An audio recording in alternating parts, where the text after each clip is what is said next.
Hello guys, good morning.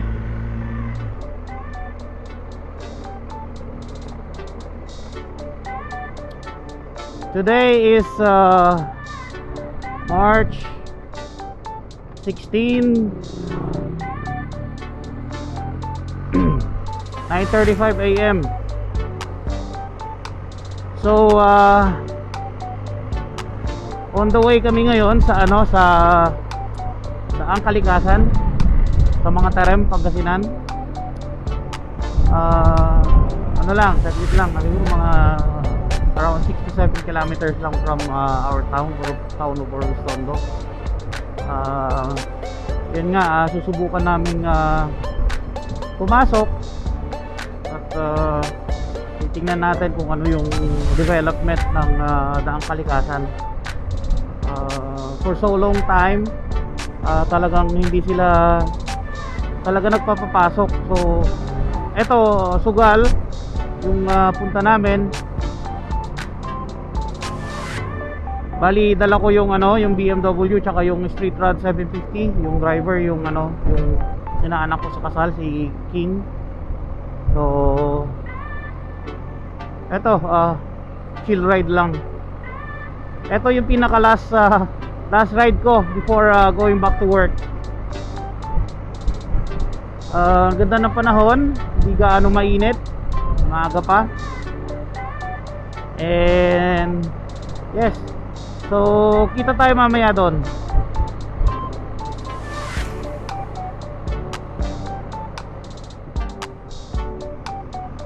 Okay, so malapit na tayo sa Manga Tarem Town proper.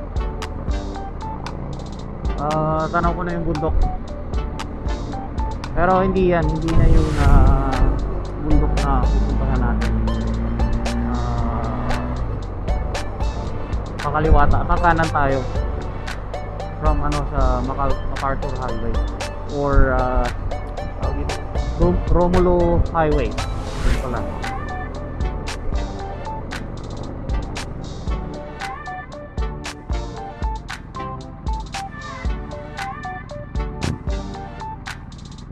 Ito, Manga Tarem Town proper na.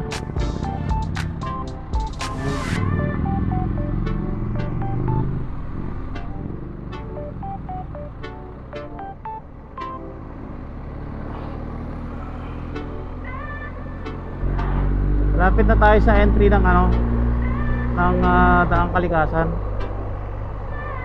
So from this point, sa entry niya, around 3 or 4 kilometers paakyat sa bundok. Doon sa checkpoint, around 3 or 4 kilometers yun. I'm not sure kung yun nga, 2, 3, 4 ganyan. So ang aim nitong Daang Kalikasan is to cut the travel time going from Pangasinan going to Zambales. So hindi ka na iikot ng Alaminos, mga ganon, Mabini, Dasol, ganyan, Infanta.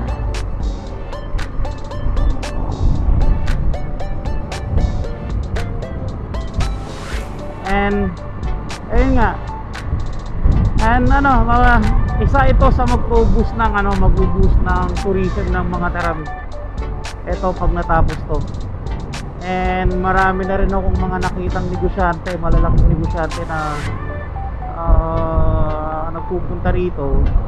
Hindi ko alam, siguro tinitignan kung ano yung magandang development dito sa daan na to. Last time nakita ko si Mr. Zubel. So kami naman ang Ayala, magaling mag-develop ng mga mga ganito.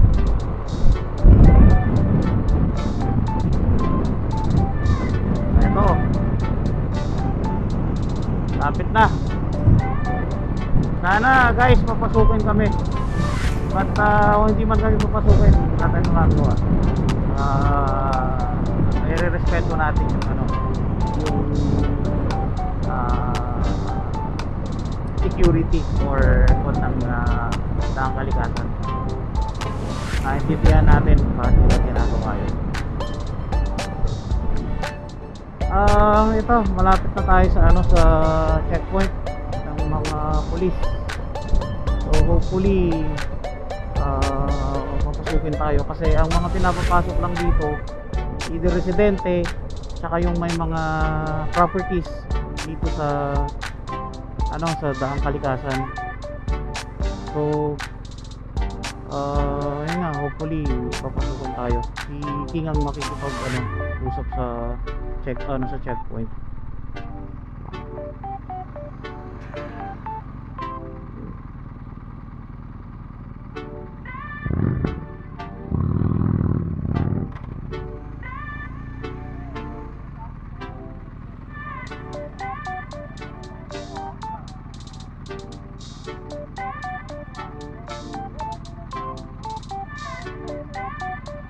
Kailangan mabait naman yung police. Okay na.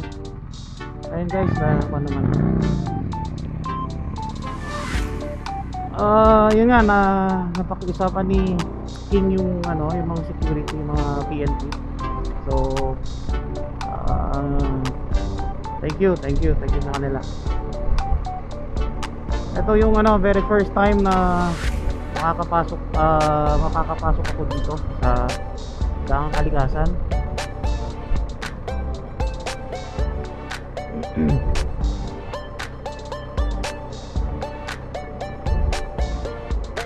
Dito ano, sobrang nagmahal na yung properties dito guys, yung mga ano, facility ng ano, totoo basta itong ano ng Daang Kalikasan na to. Dati sa ano lang to, parang binibenta lang dati ng DNR to, parang piso lang yata per ano, square meter. Ngayon ang usapan sa mga ano ng properties dito, milyon na. Kasi nakikita ng mga negosyante kasi tsaka mga ano na malaki yung ano, malaki yung tawag dito, yung potential ng lugar na ito. Ito lang ang ano, medyo stiff yung ano, yung daan dito. Medyo stiff yung ano, yung paakyat. Pero overall maganda siya, 4 lane siya. 2 lanes tapos may dalawang ano, kabilang shoulder. So kung i-compare ko sa Maliko, mas maganda rito. Malapad yung daan. Safer siya.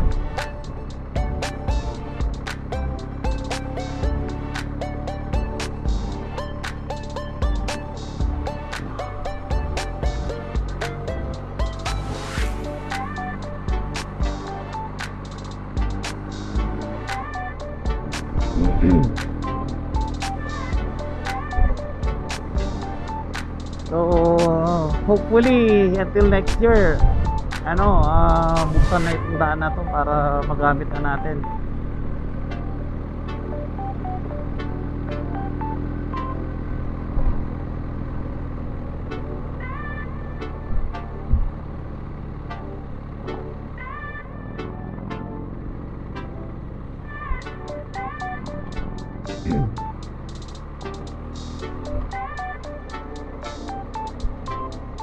Ganda. Ito yung ano, ganda yung view.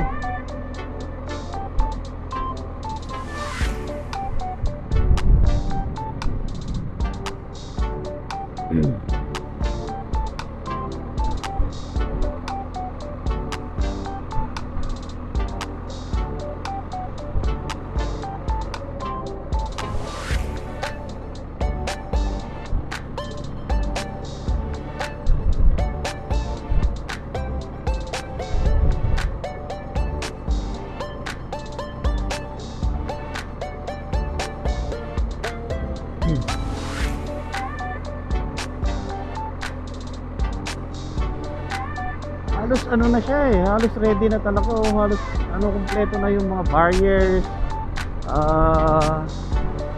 Eto siguro yung kulang na nandito yung sa may interconnection ng ano, ng Zambales to ano, Makatarem boundary. Kasi nakikita ko sa mga vlog halos buo na rin yung ano eh, yung Zambales Road. So yes, maganda rito. Nakakawala ng stress yung lugar na ito.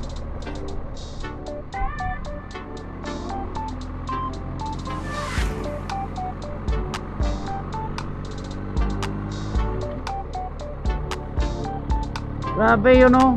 Yun yung sinasabi nilang tanong mo yung halos kalahati ng Pangasinan.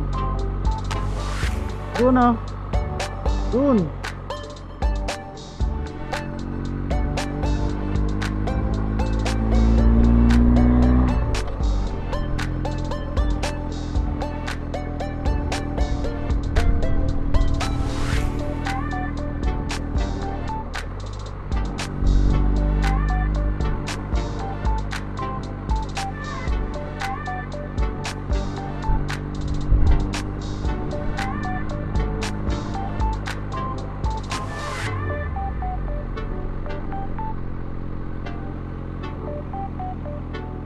Alis lang mo.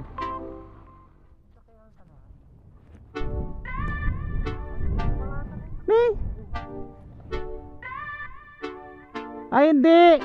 Donation. Okay guys, so nandito kami sa isang gazebo dito sa ibabaw ng Daang Kalikasan with my inaanak.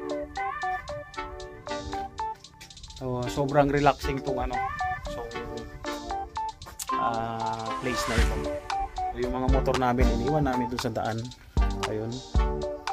And yun yung view ng Mataram Town. And then doon sa may part na yun. Then that side is Aguilar. Yan.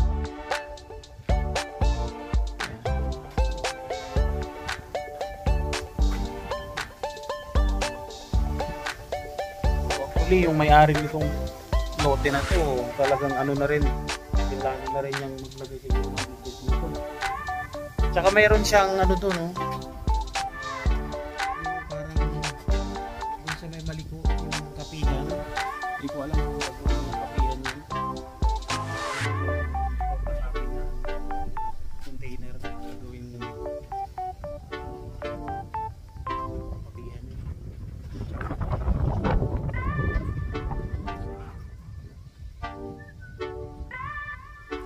Maya uwi na rin kami.